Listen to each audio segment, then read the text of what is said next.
مخدرات؟ بقول لك يوسع بس ايدك كده. بس كده. انت ايه بتبيع مخدرات؟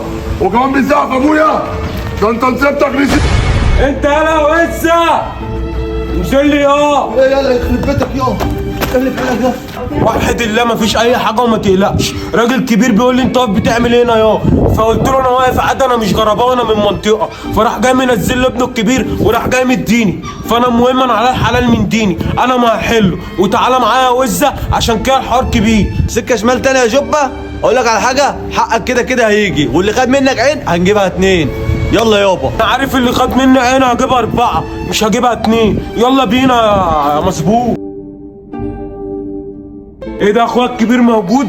على الحلال من دينا يا اخويا كبير. انا اتاخد مني عين، انت لو ما خدتهاش 2 ابقى خساره العيش والملح في اخوك الصغير. انت لازم تحل معايا يا اخويا كبير.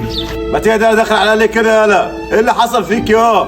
ومين اللي عمل في عينك كده؟ حقك هيجيلك، ما دام جيت لي خلاص الموضوع خلصان. بص يا اخويا كبير، انا هتكلم معاك في ملخص الموضوع، وانت عارف ان انا ما بكدبش عليك. اسلام اللي في الشارع اللي ورانا هو وابوه اتكتروا عليا ومسكوني دمدموني يا اخويا كبير. فانا مش متراضي من المشكله ديت ومش هحل معنى الصح وعلى الحلال من ديني. لو ما جبت لي حقي انا اللي هخش معاهم يا اخويا كبير. ما تهدى يا ابني، مش اخوك كبير واقف، الكلام خلصان عم خلاص. اسكت بقى.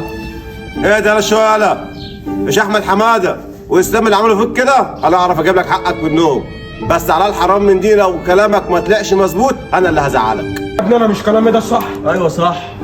في ايه يا اخويا كبير؟ يا اخويا كبير حل بقى. يا عم اسلام، انا عايزك يا عم اسلام. انت فين؟ انا مستنيك اهو. تمام ماشي. سلام يا ريس. مين اللي كان بيتكلم؟ استاذ سعيد اخو جبه اللي احنا ضربناه النهارده كان بيبيع مخدرات تحت البيت. ماشي يا عم، يجي واللي يحق يلا.